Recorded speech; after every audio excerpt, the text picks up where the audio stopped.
तपाईँको यहाँ हामीहरू चाहिँ यहाँ यस्तो स्टेजमा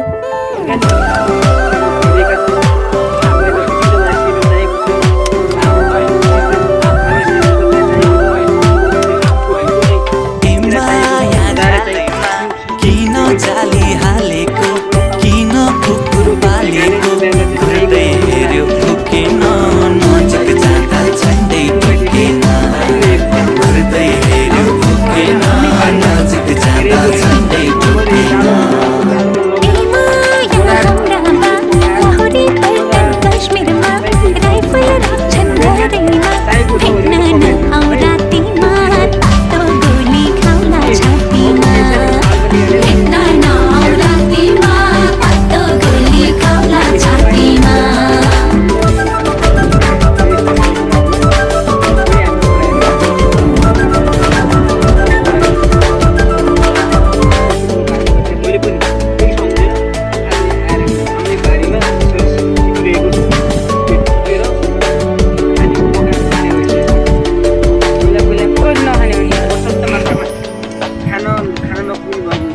भनेर पनि कतिले चिन्नु सिड्नु भनेर थाहा नभएकोले फुले भन्छ यसलाई भन्दै पहिला केही पकाएर मान्छेले जीवन बिताएका घटनाहरू हामी सुन्न सक्छौँ। हाम्रा पुर्खाहरूले हामीले भन्नुहुन्छ अहिले जस्तो खानेको लागि फेरि थिएन, चामल बजार पाउन त्यो बजार चामल चाहिँ बजार नजिक थिएन, त्यसो गर्दा खाना नपुगेपछि के गर्ने भन्दाखेरि सिड्नु पकाएर मान्छे धेरै मान्छेको जीवन बचेको छ, बचेको थियो भनेर हाम्रो बुवाहरूले भन्नुहुन्छ। त्यसको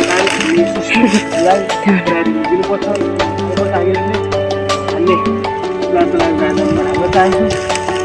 सिनो खानु हुँदैन, खतम हो।